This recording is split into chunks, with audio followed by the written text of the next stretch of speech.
Buenos días, les agradezco a todos su puntual asistencia. El día de hoy damos inicio a nuestro curso regional de medicina interna del estado de Veracruz. Soy el doctor Alejandro Barrata Hernández, actual presidente del Colegio de Medicina Interna del estado de Veracruz y pues debido a la situación que hoy en día estamos viviendo a nivel mundial, en esta ocasión hemos tenido que cambiar nuestra forma de dar este curso y pues tenemos que adaptarnos a las nuevas tecnologías, lo cual nos permite además pues llegar a muchos más médicos y lo cual es una enorme ventaja. Bueno, pues les agradezco mucho su puntual asistencia. El día de hoy vamos a tener 3 pláticas como está programado para cada día. A las 2 de la tarde será la segunda y a las 9 de la noche será la tercera plática. Como habíamos dejado las instrucciones, les pedimos a todos que por favor se dejen en el chat su nombre y correo electrónico para tomar en cuenta quiénes fueron los asistentes y de esta manera, bueno, pues poder tomarlos en cuenta para el tema de las constancias. Les voy a presentar a nuestra ponente del día de hoy. La doctora es la doctora Ana Graciela Ye, y el día de hoy nos va a dar una plática sobre el uso de ceftriaxona, un antibiótico que todos tenemos ya muchos años utilizándolo y que es importante dar un refresh sobre las nuevas indicaciones o la mejor utilización del producto. De manera que, doctora, le pido que le dejo los micrófonos, le pido que nos complazca con su plática y nuevamente bienvenidos todos. Adelante, doctora.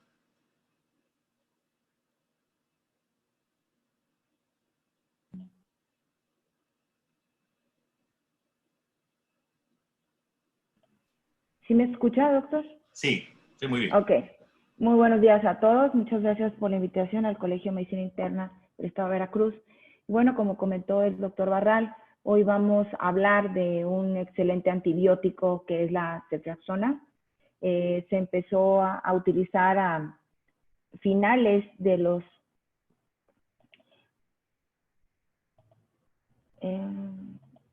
Sí, se empezó a utilizar a finales de los 80 en los hospitales, pero se descubrió principalmente a inicios de los 80 con una gran acción contra bacilos gram negativos, E. coli, para Klebsiella, que predominaban en los hospitales y que se habían hecho resistentes a las ampicilinas, a los aminoglucósidos como amicacina, gentamicina, que causaban principalmente toxicidad en oídos, en riñones.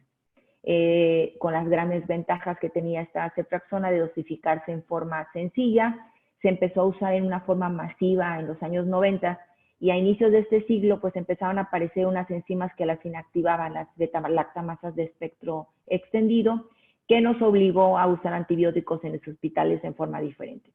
A pesar de esto, a pesar de que en la actualidad no es tan ampliamente usada o tan masivamente usada en los hospitales, se ha observado una gran utilidad para procesos infecciosos en forma ambulatoria, tales como neumonía, y ahorita vamos a platicar un poquito de eso, cómo se ha extendido en neumonía, incluyendo ahorita dentro de nuestros esquemas que estamos usando para COVID con sobreinfección bacteriana, tratamiento de elección para meningitis, para gonorrea, para tifoidea, para infecciones urinarias fuera de los hospitales. Actualmente sabemos y es bien conocido el abuso de la forma masiva fuera de los hospitales porque se administra para infecciones virales o catarrales y se usa como el antibiótico contra la gripa y eso realmente no es así, es ineficaz contra muchas de las indicaciones que actualmente se usan en los consultorios ambulatorios y por eso lo que tratamos de nosotros enfocarnos y darle un enfoque a este excelente antibiótico es tratar de retomar su uso, tomar acciones de poderlo regular, de poder tener mejores indicaciones y evitar que se siga usando un excelente antibiótico de una forma descontrolada y en forma abusiva. Es tiempo de poder rescatar este antibiótico. Sabemos que es poco tóxico, y que todavía nos permite resolver muchos de los problemas que podemos tener fuera de los hospitales y vamos a abarcarlo en este momento. Ok, la ceftriaxona pues es un antibiótico, como comentamos, dentro de la elección de nuestros antibióticos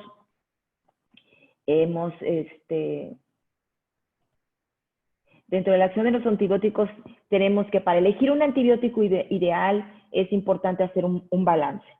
Debido a que hay una emergencia de, como comentamos, de gérmenes resistentes, hay una gran cantidad de antibióticos disponibles y hay elección de diferentes de acuerdo al costo. ¿Cómo podemos elegir un antibiótico más adecuado? Número uno es, ¿cuál es el agente causal más probable que tenemos nosotros para esta infección que estamos tratando? ¿Cuál es el estado clínico de nuestros pacientes?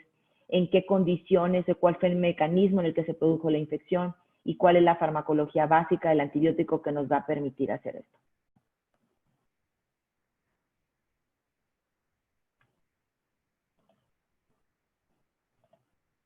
Ok. Dentro del marco teórico tenemos que, bueno, ustedes ya saben, las cefalosporinas son de los antibióticos más ampliamente descubiertos. Fueron descubiertas por Giuseppe Brozzu a partir de un hongo, el Cephalosporinum acremonium. Ustedes saben, como dentro de los descubrimientos que se hizo, vemos que hay una isla de Creta, había una población que nadaba en esta isla y que se dieron cuenta que en ciertas regiones los pacientes que nadaban en estas aguas no se enfermaban tan seguido como el que nos hacían y se dieron cuenta que entre las aguas había un hongo que crecía ahí. La cefalosporina C es prototipo de las cefalosporinas y los líquidos de los cultivos de este hongo contenían 3 tipos de antibióticos. La cefalosporina P, que se activa únicamente contra microorganismos gram positivos, la N, que es efectiva frente a bacterias gram positivas y gram negativas, y la cefalosporina C, que es la menos potente que la N y tiene un amplio espectro de actividad. Las cefalosporinas, al igual que las penicilinas, son de estructuras beta-lactámicas, tienen un anillo de hidrotiazina de las cefalosporinas que confiere a la molécula capacidad de ser resistentes a ciertas enzimas bacterianas.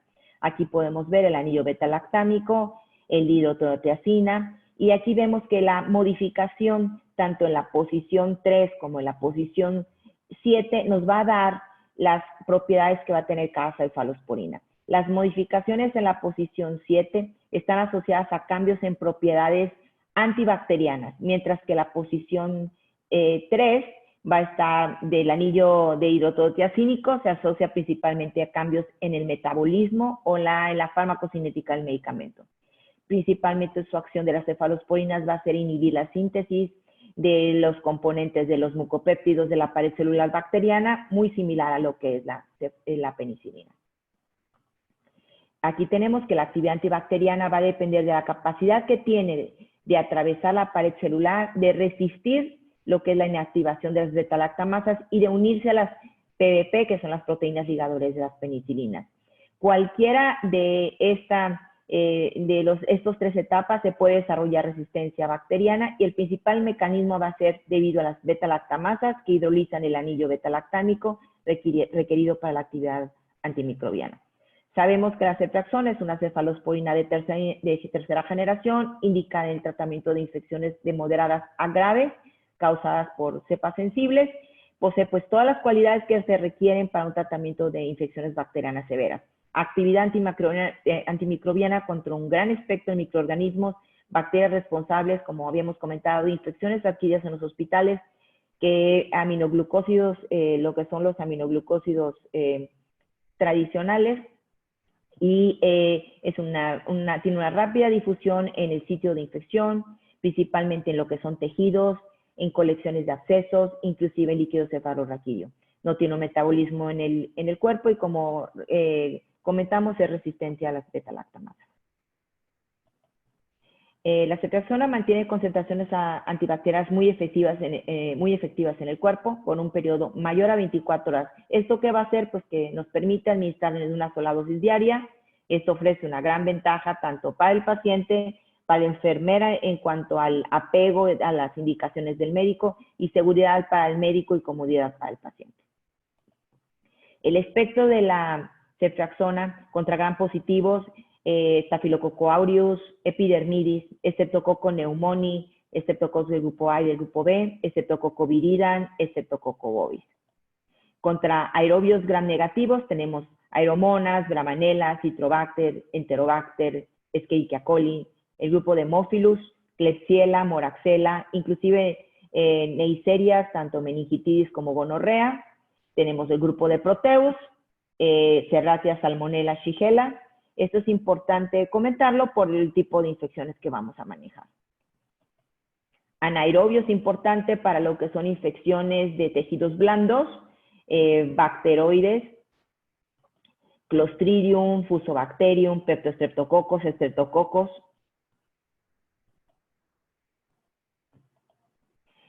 Es importante comentar que de acuerdo a las recomendado por las guías clínicas a partir del 2018 por la Infectious Disease Society of America, que es el antimicrobiano de primera línea, confiable, activo in vitro y es ampliamente efectivo, recomendado como agente de primera elección o un agente alternativo según las guías de Stanford. Aquí vemos la publicación en el 2018 por la IPSA en las prácticas de guías clínicas para el manejo de antimicrobianos vía parenteral en forma ambulatoria. Lo tenemos como recomendado para el tratamiento de enfermedad de Lyme, causada por Borrelia burgdorferi. Aquí es importante porque en México hemos menospreciado un poquito la Borrelia y en cambio aquí en el noreste del país tenemos casos muy interesantes de enfermedad de Lyme que estamos tratando con ceftriaxona en forma bastante efectiva.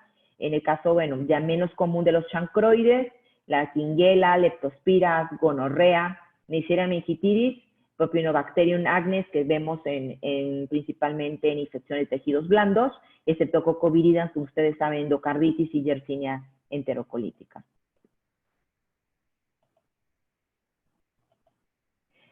Indicaciones para ustedes ampliamente conocidos, para sepsis, cuadros de sepsis severa, endocarditis, meningitis, infecciones intraabdominales y gastrointestinales, infecciones de vías urinarias, neumonía, infecciones de vías respiratorias inferiores, infecciones en la línea de otorrinolaringología, hueso y articulaciones, infecciones de piel y tejidos blandos, infecciones de transmisión sexual y, como sabemos, profilaxis y tratamiento de infecciones quirúrgicas.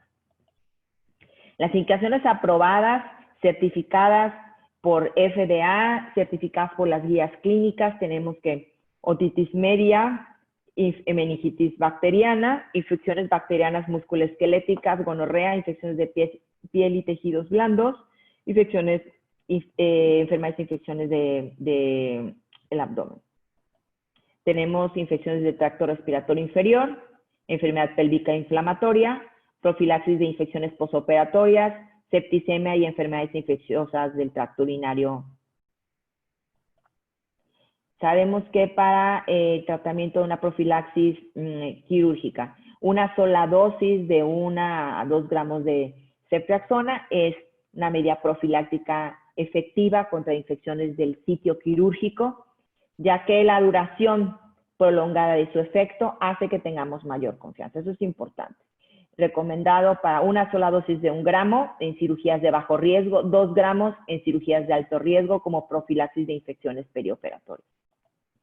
En el caso de sepsis, condiciones sépticas, incluyendo endocarditis, ceftriaxona se utiliza en el tratamiento de sepsis y de condiciones sépticas en una sola dosis de 2 gramos. Una sola dosis favorece que podamos hacer ese switch para egresar a nuestros pacientes en forma temprana y esto reducir los costos hospitalarios. Si nosotros damos un tratamiento parenteral intrahospitalario, podemos hacer el switch intramuscular en forma ambulatoria con una sola dosis de 2 gramos. Se caracteriza principalmente en meningitis por ser el medicamento de elección en el tratamiento, eficaz contra patógenos involucrados en la meningitis por su buena penetración en líquido cefalorraquídeo con una duración de tratamiento de 7 días.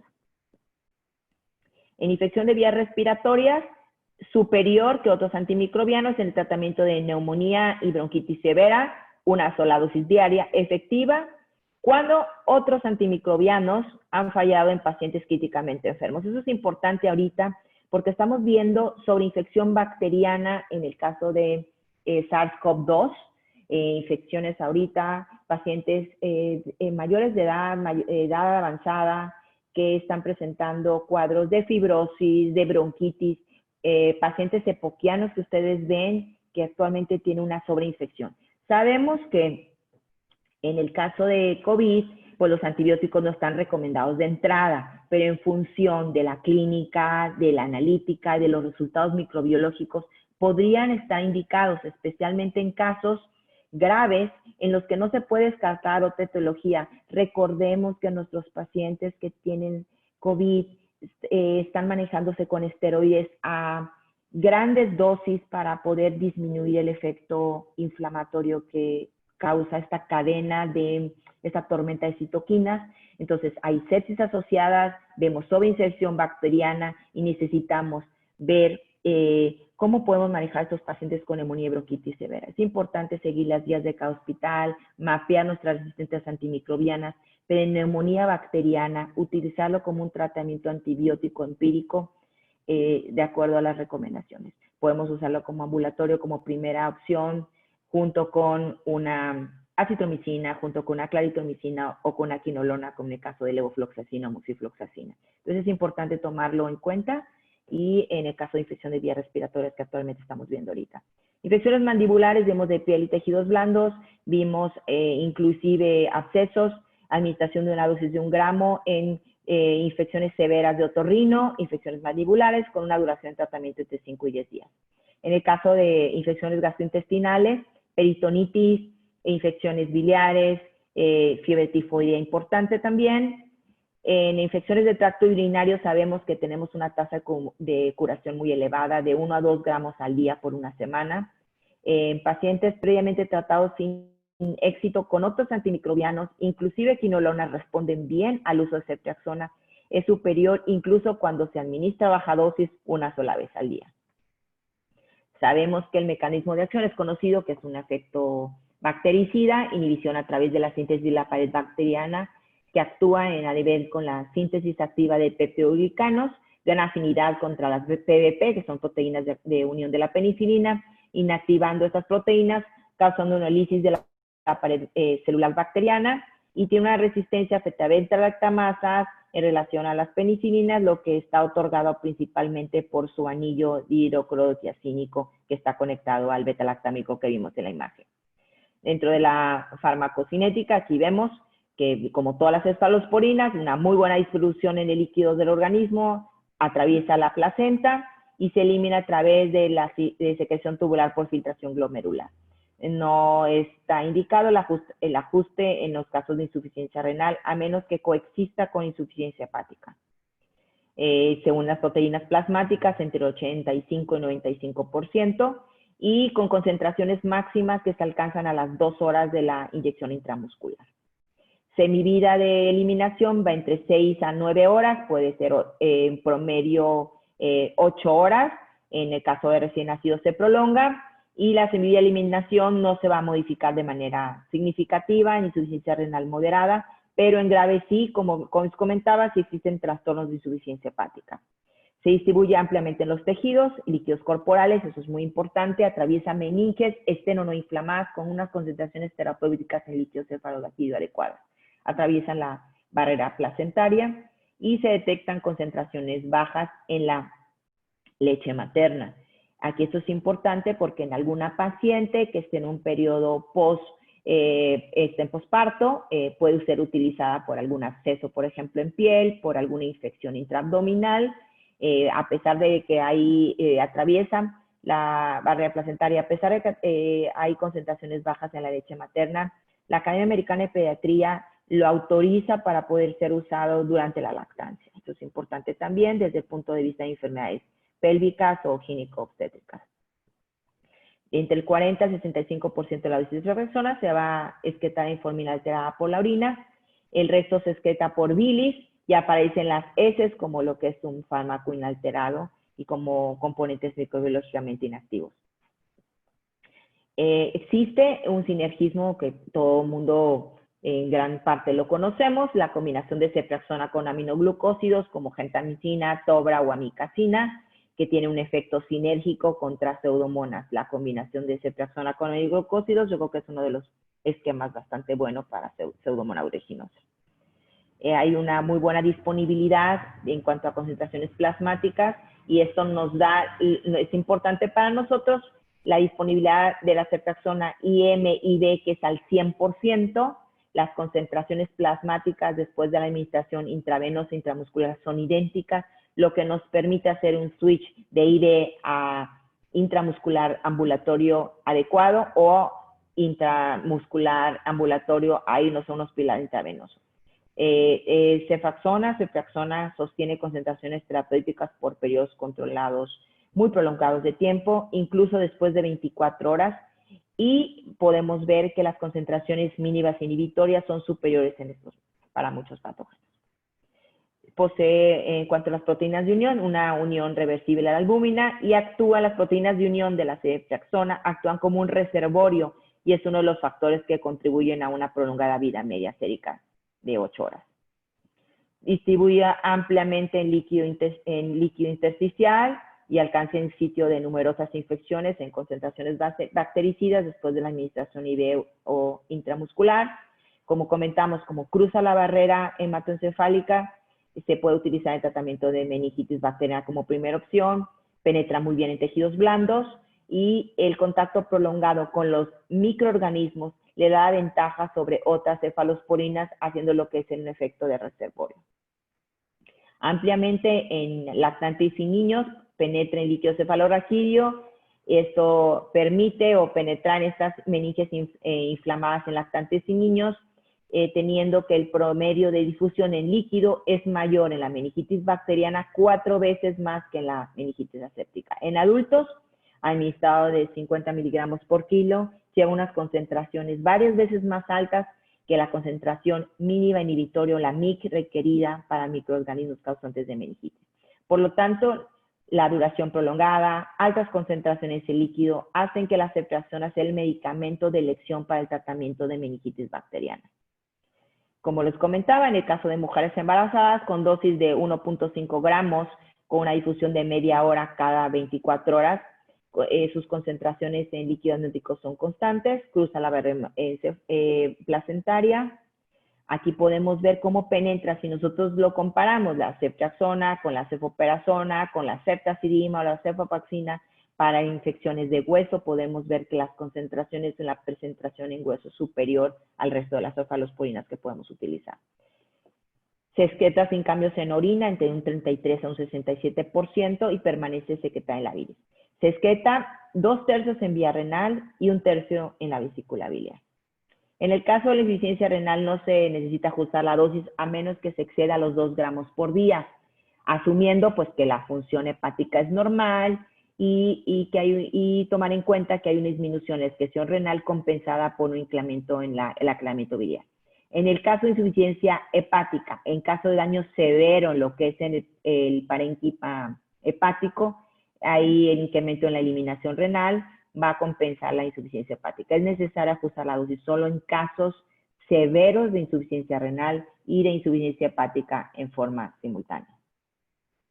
Contraindicaciones, sabemos que la cepraxona y las soluciones con contenido de calcio, inclusiones continuas de calcio como son las NPT, las nutriciones parenterales, hay riesgo de precipitación. Acuérdense que hay una afinidad de la cepraxona con las sales de calcio, se precipita principalmente en pulmones y riñones. En neonatos sabemos que la hiperbilirrubinemia se incrementa, el riesgo de encefalopatía por bilirrubina, contraindicado en hipersensibilidad a cefalosporinas, hipersensibilidad a penicilinas que pueden causar una reacción cruzada con cefalosporinas. Sabemos que entre 3 y 7% hay una reacción cruzada con cefalosporinas y penicilinas. Precauciones, obviamente, como cualquier antibiótico, cambios en la flora intestinal, hay también causa una gran excreción biliar de la cepraxona que puede ocasionar diarrea, principalmente en niños. Se ha observado también seguimiento biliar, ahorita lo vamos a ver, o pseudolitiasis por este precipitado de la cepraxona cálcica, esta unión de cepraxona con sales de calcio, lo que da una cepraxona cálcica. se ha producido también sedimentación de la sal de calcio en orina. Las ceftriaxonas se unen en gran proporción a las proteínas plasmáticas y, como vimos, es capaz de desplazar la bilirrubina de los sitios de unión de la albúmina y causar hiperbilirrubinemia, por lo que debe de evitar su empleo en recién nacidos con ictericia. Se ha visto neutropenia, hemólisis en casos de ceftriaxona, hipoproteinemia. Puede afectar también la síntesis y el almacenamiento de la vitamina K y, por consiguiente, el riesgo de alteraciones en el tiempo de protrombina. Es importante, dentro de estas precauciones, practicar una biometría hemática con regularidad en tratamientos prolongados, reducir la dosis en caso de insuficiencia renal hepática juntas, concomitantes, el manejo conservador en casos de sintomatología biliar asociados al uso del medicamento y evitar la administración de la presentación intramuscular por vía intravenosa o viceversa.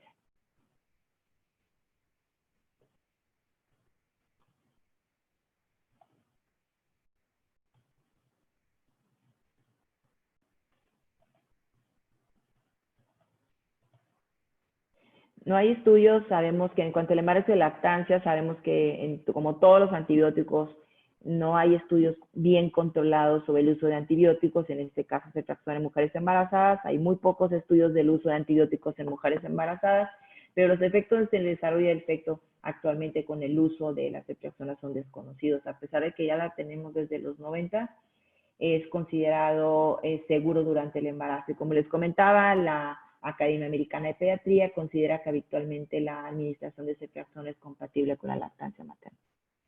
Es segura, es bien tolerable, incluso después de administrarla en forma repetitiva, no es nefrotóxica, no causa toxicidad en el embrión, teratogénesis ni efectos mutagénicos, es bien tolerada y sus efectos secundarios son muy escasos. Hay una incidencia de efectos colaterales o indeseables hasta del 0.6%.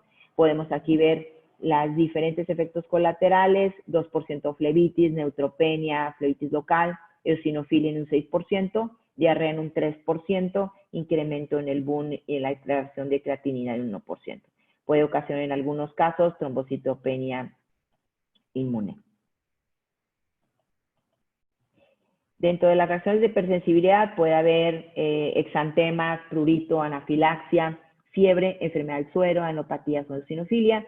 Y como les comentaba, puede existir hipersensibilidad cruzada con la penicilina hasta de un 3 a un 7%, por lo que no se recomienda su administración a pacientes que han tenido anafilaxia a la penicilina. Dentro de las reacciones secundarias vemos el dolor en duración cuando el sitio de aplicación cuando se administra o se extravasa, flebitis en la aplicación intravenosa. Efectos adversos, aquí podemos comentar con respecto a esto porque es algo que siempre nos pregunta y hay que tomarlo en cuenta. SCAD en 1986 informó el primer caso en una chica de 18 años que se trató con ceftriaxona y que presentó ecografías abdominales seriadas con presencia de cálculos vesiculares, los cuales desaparecieron a suspender el tratamiento.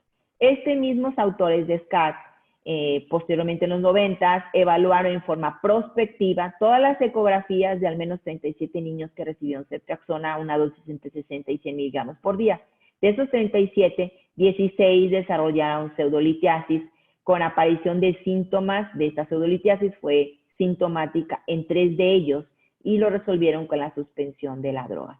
El mecanismo de formación de este barro, este lodo biliar o pseudolitiasis mediado por ceftriaxona, se basa en la afinidad que tiene la ceftriaxona por el calcio y que se une formando sales que se precipitan. Se ha investigado lo que es la composición química de este precipitado, encontrándose que el componente principal es la sal cálcica de ceftriaxona, por eso se llama ceftriaxona cálcica, y la solubilidad de este producto se ve claramente afectada por la concentración del mismo en el jugo biliar, por lo que nos lleva a la conclusión de que se encuentra ligado directamente con la dosis administrada. Entonces, en la actualidad hemos visto que esto se ha observado en pacientes que tienen tratamientos prolongados con dosis altas de ceftriaxona. Aquí vemos la pseudolitiasis secundaria al lodo está en un 50%, sintomática 9%, y es más común con dosis en adultos de 2 gramos por día en pacientes principalmente en ayunos y que tienen NPT. En el caso de tanto adultos como niños, los vemos muy frecuentemente cuando están en ayuno con nutrición parenteral. Altas concentraciones que se alcanzan en la vesícula biliar hasta 150 veces mayor que en el suero y precipitados como sales de calcio insolubles. La importancia clínica aún no es muy clara, pero en algunos pacientes, y aquí es muy importante, se ha llevado a colicistectomías, alteraciones en el páncreas o litiasis biliar.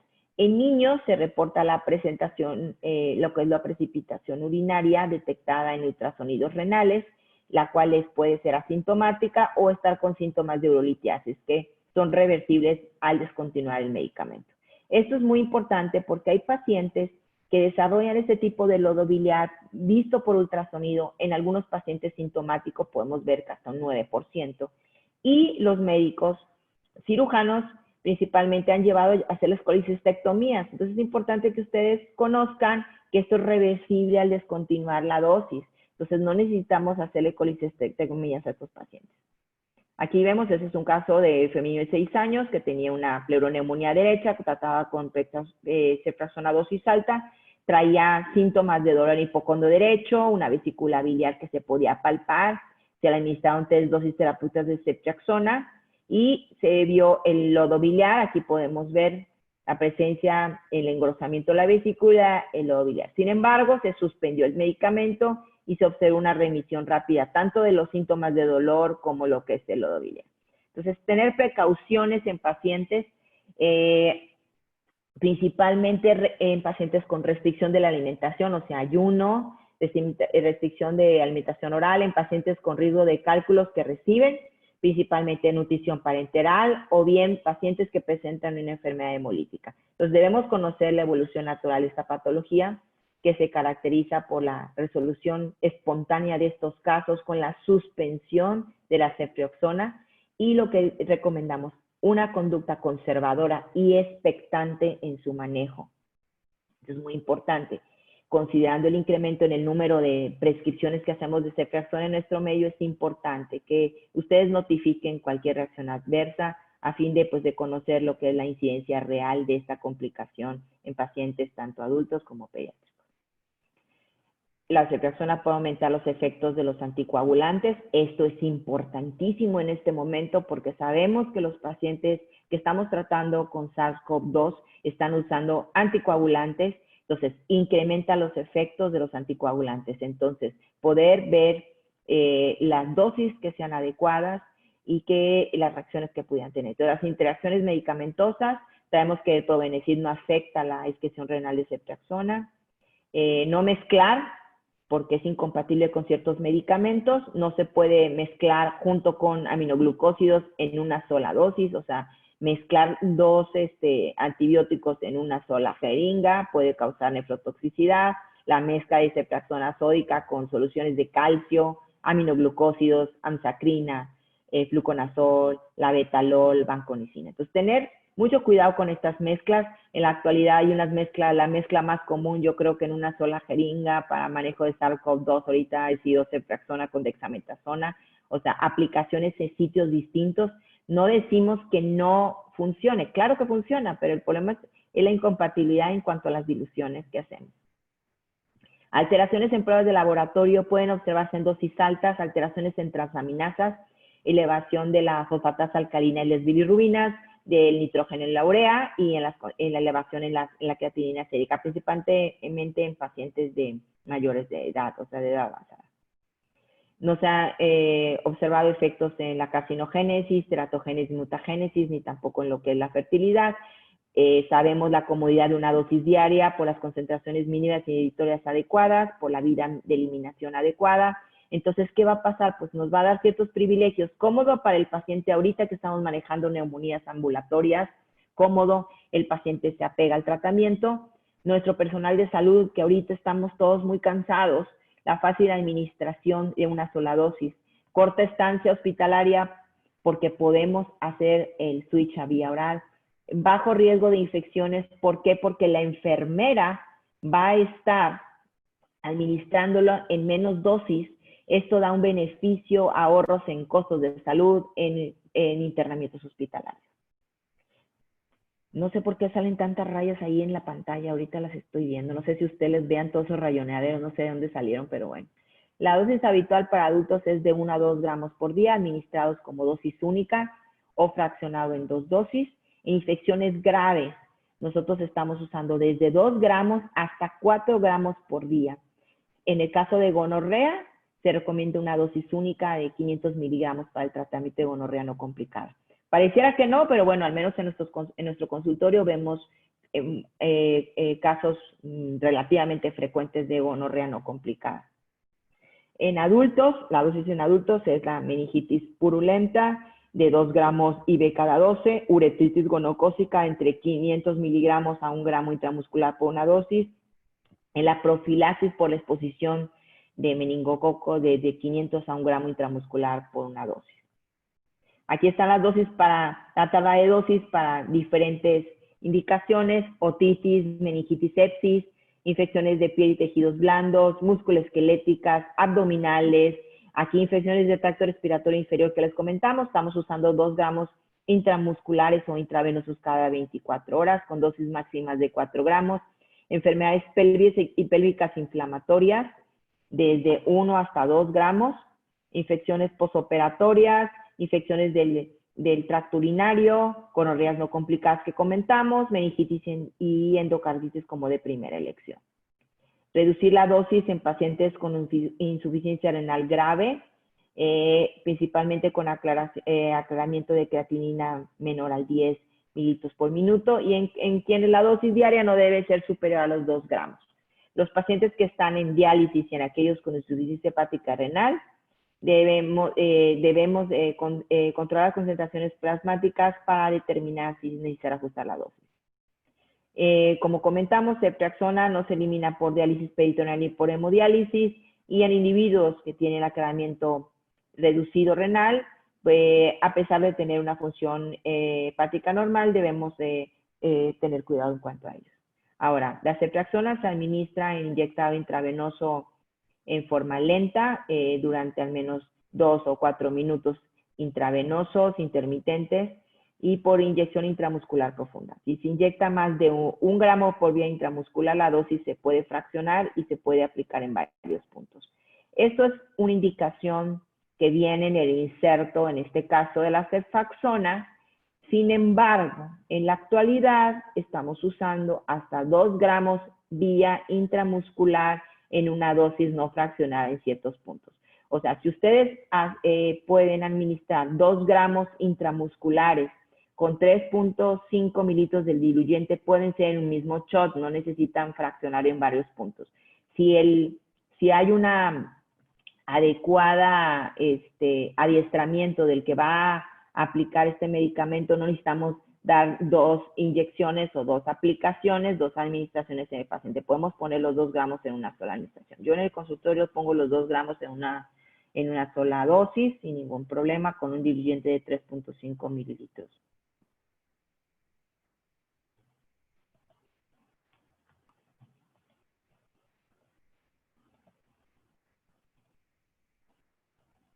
Se traba. La presentación de administración, hay la diferencia, y por eso les comentaba que no se podía poner el medicamento IM como IV, porque la presentación del IM tiene lidocaína como diluyente, mientras que intravenoso tiene agua inyectable. Entonces, comentar muy bien que es importante no hacer ese switch de medicamentos IM a IV por el diluyente que está. Reconstituirlo en frascos viales, disolverla aproximadamente en 40 mililitros. Yo uso generalmente 100 mililitros. Aquí está desde cloruro de sodio al 0.9%. Es normal que al momento de diluirlo la solución tenga una coloración amarilla, pero esto no tiene ninguna afectación sobre la eficacia o la tolerabilidad. En el caso aquí vemos que en el caso intramuscular vemos que aquí hay un diluyente, hay una lidocaína, 2 mililitros de lidocaína al 1%, hay una jeringa de 5 mililitros y trae su almohadita. Aquí podemos ver las presentaciones que existen, tanto de 1 gramo con 3.5 con lidocaína al 1, y es la que más utilizamos. Entonces, pues, utilizamos hasta 2 gramos con 3.5 de lidocaína al 1%. En IV, aquí vemos frascos ámpulas, pauso intravenoso con diluyente. Entonces, ¿qué es importante recordar? Que la ceftriaxona mantiene efectivas concentraciones antibacterianas mayores a las 24 horas en una sola dosis diaria, que es una cefalosporina de tercera generación con una actividad antimicrobiana altamente efectiva contra un gran número de microorganismos, indicada para el manejo de amplia gama de infecciones, de una rápida difusión en el sitio de infección, en tejidos, abscesos, líquido cefalorraquídeo, con una alta tasa de curación. Tiene una gran acción bactericida, elevadas tasas de curación sin recurrencias de infección, que puede ser combinada con aminoglucósidos, gentamicina, tobramicina, amicacina, que posee un marcado efecto sinérgico contra la pseudomonas en esta combinación, que es segura y es bien tolerada, incluso después de administraciones repetidas, sin daños nefrotóxicos, embriotóxicos, teratogénicos ni mutagénicos, que es considerado el antibiótico de elección para meningitis y que nos ofrece lo que es la seguridad al paciente, al médico, gran comodidad para su administración, un buen apego al tratamiento. Bueno, una vez que revisamos lo que ampliamente conocemos de la ceftriaxona, quisiera comentar con ustedes, principalmente porque vemos medicina interna, sobre qué es lo último que estamos revisando sobre la ceftriaxona, qué es lo nuevo, no nada más usarlo para COVID como neumonía. Vemos que ahorita están investigaciones de la Universidad de Commonwealth de University en Virginia, esta universidad y estos protocolos de investigación que son auspiciados tanto por la Gran Bretaña, por la Universidad de Oxford, involucrada también junto con esta universidad en coinversión, y han descubierto como un antibiótico modula la actividad de los neurotransmisores cerebrales. Recientemente publicado a finales de 2019 en el Journal de Biología y Química, y que sugiere un mecanismo de neuroprotección de la ceftriaxona como antibiótico de cefalosporina de tercera generación, que podría ser utilizado como una potencial terapia contra enfermedades neurodegenerativas causadas por lo que es la excitotoxicidad del glutamato. Entonces, se ha identificado a la ceftriaxona como un potente estimulador del transporte de glutamato, tanto en células en cultivo como en modelos animales. Se ha visto últimamente en lo que son ratas, y este antibiótico permite preservar e incrementar la supervivencia de las neuronas cerebrales. Entonces, tiene implicaciones directas en lo que es la terapia de muchas enfermedades neurodegenerativas como el Alzheimer, Parkinson, ictus, esclerosis lateral amiotrófica y la epilepsia. El factor de transmisión kappa beta es una molécula implicada en lo que es la regulación de genes que controlan el crecimiento y la supervivencia celular, y va a participar en lo que es la regulación del transporte de glutamato por parte de la ceftriaxona. Entonces, aquí podemos ver en el Brain, en el Journal de Neurology, desde octubre del 2019, cómo involucraron a los beta-lactámicos, principalmente a ceftriaxona, como para tratamiento de desórdenes neurológicos. Se hizo en Frontiers, en el de Neurociencias. Se presentó en el Congreso Internacional de Neurología, que se hizo en Estados Unidos el año pasado. Se publicó en amplio en lo que son todo lo que son ResearchGate, en Neurobiology, en lo que es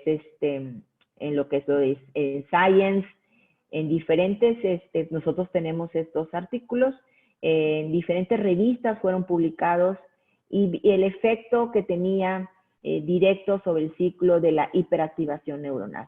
Vemos también que en el Time to Test, esto fue en el Brain, publicado en Brain en octubre del 2019, hay otra publicación reciente que es en marzo de este año, como el tiempo de probar la terapia antibacterial en lo que es el Alzheimer. Se observaba que la enfermedad de Alzheimer estaba asociada con la acumulación cerebral de péptido-beta amiloide y su hiperfosforilado. Y pues sabemos que en los últimos 28 años se han llevado a cabo grandes esfuerzos para tratar la enfermedad mediante la reducción principalmente de la acumulación cerebral de beta-amiloide en pacientes con enfermedad de Alzheimer. Sin embargo, su éxito no ha sido el que esperábamos. Existen diversas terapias anti-beta-amiloides que continúan probándose en pacientes que tienen pródromos de enfermedades de Alzheimer, en sujetos con riesgo de desarrollar Alzheimer. Existe una necesidad urgente de proporcionar un apoyo terapéutico a estos pacientes con enfermedad que ya establecieron su proceso, para quienes el tratamiento sintomático actual de inhibidores de acetilcolinesterasa o antagonistas del L-metildiaspartato promocionan una ayuda limitada. Entonces es importante revisar la posibilidad de una etiología infecciosa para la enfermedad de Alzheimer que se ha postulado en las últimas 3 décadas, los últimos 30 años. Entonces la infiltración del cerebro por patógenos puede actuar como desencadenante, como un gatillo o cofactor de la enfermedad de Alzheimer. Se ha observado que el virus de herpes simple tipo 1, la Chlamydia pneumoniae y la Porphyromonas gingivalis han sido más frecuentemente implicados en lo que es la etiología de enfermedad de Alzheimer. Estos patógenos atraviesan directamente la barrera hematoencefálica debilitada, alcanzan el sistema nervioso central y causan daño neurológico al provocar una neuroinflamación. Alternativamente, los patógenos pueden atravesar la barrera intestinal también, que sabemos que está debilitada, alcanzar la circulación vascular, atravesar la barrera hematoencefálica, ocasionar inflamación crónica de bajo grado y posteriormente una neuroinflamación desde la periferia. Entonces, desde aquí la importancia que ha venido en los últimos estudios de lo que es la microbiota intestinal. Sabemos que es una comunidad compleja de microorganismos, pero el aumento en la permeabilidad de este intestino y el paso de la barrera hematoencefálica inducida por esta disbiosis de la microfiora puede afectar la patogénesis de la enfermedad de Alzheimer. Entonces aquí en los últimos estudios han visto la importancia del uso de antimicrobianos, en este caso ceftriaxona, y el uso de probióticos para disminuir la disbiosis intestinal en estos pacientes más vulnerables. Aquí vemos el involucro de bacterias asociadas, vemos cómo se habla la investigación en estos pacientes que tienen enfermedad de Alzheimer, que tienen de factor de común denominador, clamidia, helicobacter, Escherichia coli, probetelas, espiroquetas, propionobacterio. Todos estos microorganismos inflamatorios en lo que es la microbiota intestinal se asocian con inflamación periférica, depósitos de amiloides beta cerebrales en sujetos con deterioro cognitivo. Entonces se ve que, por ejemplo, las alteraciones en la microbiota oral, sabemos que esta microbiota oral puede influir en el riesgo de enfermedad de Alzheimer a través del acceso circulatorio o neural al cerebro. Se pueden prever al menos 2 posibilidades para explicar esta asociación de patógenos y enfermedad de Alzheimer. Una es que los pacientes con enfermedad de Alzheimer son particularmente propensos a infecciones microbianas por alguna inmunodeficiencia asociada, y la otra es la infección microbiana como causa contribuyente de la enfermedad de Alzheimer. Esas son las 2 teorías, las 2 explicaciones de la asociación de los patógenos con enfermedad de Alzheimer. Hay en la actualidad diversos ensayos terapéuticos, tanto con antivirales o antibacterianos, que están empezando a dilucidar este dilema. Se están probando antivirales para enfermedad de Alzheimer con estudios doble ciegos controlados, porque se ha observado principalmente infecciones de las familias de los herpes zóster, herpes simple. Entonces se descubrió que la terapia antibiótica combinada es efectiva en modelos animales. Actualmente en la enfermedad de Alzheimer, los fármacos antibacterianos nos están investigando ampliamente en enfermedades con Alzheimer en pacientes jóvenes, sino en pacientes adultos mayores, y esto se debe a que las poblaciones bacterianas del intestino de los pacientes con enfermedad de Alzheimer están sobreexpuestas, y si son seguras hay antibacterianos selectivos disponibles para ello. Ahora bien, es importante recordar que pues, los médicos tratamos enfermedades, pero un gran médico va a tratar a los pacientes que tienen la enfermedad. Recordar que tratamos pacientes y no enfermedades. Y bueno, finalmente sabemos que cuando ustedes ya han puesto ceftriaxona, Dexa, inclusive, Clinda, Mero, Linezolide, Caspofungina, es importante pedir la opinión al infectólogo. Estamos infectólogos ahorita, nos dicen los infectólogos, estamos de moda. El doctor Fauci dice que los infectólogos ahorita son recordados a nivel mundial, y recordarles que se pueden apoyar en el manejo de esquemas antibióticos ustedes como médicos encargados de medicina interna. Bueno, finalmente pues les dejo mis datos, mi correo, no sé si tengan alguna duda y dejar tiempo para preguntas. Adelante, doctor. Muchas gracias, doctora. Excelente plática. Aquellos que tengan dudas o quieran hacer un comentario en el chat, vamos a estar revisando ahorita lo que estén preguntando para que la doctora nos haga el favor de contestarlo. Hay por aquí una pregunta que ya hicieron, doctora, y es básicamente en relación a la resistencia que tienen actualmente las bacterias, los gérmenes, precisamente a ceftriaxona, sobre todo por lo que comentaba usted, que en algunas ocasiones se ha usado de forma desmedida el medicamento. No entendí la pregunta, doctor. Y básicamente preguntan qué tanta resistencia hay con los gérmenes actuales a ceftriaxona. Ok, bueno, eso va a depender, doctor, principalmente de cada hospital. Hay hospitales que tienen hay hospitales que tienen resistencia desde el 35%, de hospitales más altos. Aquí es importante ver cuál es la flora que persiste en cada hospital. Si es Pseudomonas, si es Acinetobacter, si es Stenotrophomonas. O sea, depende de cada hospital va a ser la resistencia. Es importante que ustedes sepan que como cada vez estamos usando más carbapenems, estamos usando medicamentos más potentes con mayor amplio espectro, regresar a lo básico, como dicen, back to basics, eso es importante, porque usamos tanto carbapenem, usamos tantas quinolonas, que al momento de regresarnos a las cefalosporinas tenemos muy buenas respuestas, y nosotros lo estamos viendo ahorita. ¿Cuántos pacientes en los hospitales que usamos esquemas de carbapenem, que usamos linesolides, que usamos vancomicinas, que usamos Asteronam, y que ahorita que están hospitalizados como SARS-CoV-2 regresamos a usar un esquema de una quinolona junto con cefaxona, nosotros tenemos muy buenas respuestas. Entonces, yo creo que aquí lo más importante de todo es conocer cuál es la patología de cada hospital, apoyarnos en los comités de controles de infecciones, y al menos yo cuando llego a un hospital nuevo, yo mi práctica privada la hago en Monterrey, pero yo siempre les pregunto cuando llego a un hospital nuevo, por ejemplo en Guadalajara, voy y les digo, ¿cuál es el germen que predomina aquí en su terapia? No, pues el germen que más predomina es la Stenotrophomonas, maltofilia, bueno, si estamos, o una Acinetobacter, estamos hablando. Entonces, si eso es lo que predomina en una terapia, obviamente ceftriaxona no va a ser de uso, pero en la actualidad, en la práctica ambulatoria, sigue siendo una muy buena opción para el manejo de nuestros pacientes. Entonces, conocer qué es lo que hay en cada hospital. Yo creo que eso es muy, muy importante.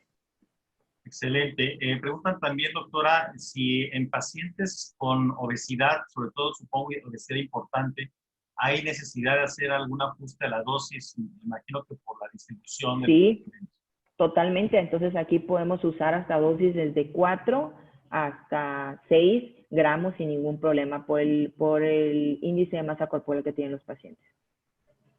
Muy bien, gracias. También comentan si existen algunas interacciones medicamentosas que debamos de tener en cuenta, más allá del tema de la dilución que usted explicaba, si el uso de otros medicamentos, también comentaba usted los beta bloqueadores. Beta bloqueadores, el uso de, acuérdense que hay que tener cuidado con los anticoagulantes, los tratamientos antifímicos también es importante, con el caso de fluconazoles. Entonces sí es importante tomar en cuenta eso. Excelente. Hablan, muy interesante, actualmente tenemos cada vez más gérmenes con BLE, con beta-lactamasas de espectro extendido, y comentan pues si hay alguna consideración que hacer al respecto para el uso del medicamento. ¿Perdón, doctor? De las bacterias BLE. De las BLE, sí, beta-lactamasa de espectro extendido. Aquí yo creo que nos tenemos que apoyar muy bien en todo lo que son las antibiogramas. Yo creo que aquí es importante que nosotros cuando, hoy estamos hablando de un uso empírico, pero cuando vamos a tratar una infección seria, es basarnos en los antibiogramas. Eso es bien, bien importante. Y ver las concentraciones mínimas inhibitorias de cada uno de los gérmenes. Yo creo que ya cuando estamos hablando de una BLE, yo creo que lo más importante es ver las NIC de cada bacteria para poderlas usar. Indudablemente, cada día por el uso desmedido, tenemos infecciones urinarias principalmente con BLES positivas, vemos E. coli con BLES, que tenemos que manejar con antibióticos más potentes. Entonces, aquí tendría que apoyarnos en los antibiogramas principalmente. Muy bien, excelente. Pues me parece que son todas las dudas, doctora. Si quiere usted hacer un comentario final, le agradezco mucho. Bueno, yo creo que aquí lo que yo les comentaba, si bien nosotros estamos preocupados por las beta-lactamasa de espectro extendido, como Arturo Salas González que comentó, si a todos nos inquietan, estoy pues totalmente de acuerdo en cuanto a eso. Estamos a tiempo nosotros de rescatar antibióticos buenos, como en este caso. Este es un antibiótico muy bueno, es un antibiótico noble, yo le digo así porque es poco tóxico. Todavía nos quedan muchos problemas por resolver fuera de los hospitales. Entonces, nosotros tenemos que preguntarnos, ¿qué estamos haciendo con este antibiótico? Vemos, nos asomamos a las basureros de las farmacias del ahorro, de las farmacias que hacen su labor, y vemos cajas de ceftriaxona en forma desmedida y abusada. Entonces, tenemos que preguntarnos qué estamos haciendo con este antibiótico. Entonces, estamos en muy buen tiempo de poderlo rescatar. Hay guías clínicas muy específicas para el tratamiento.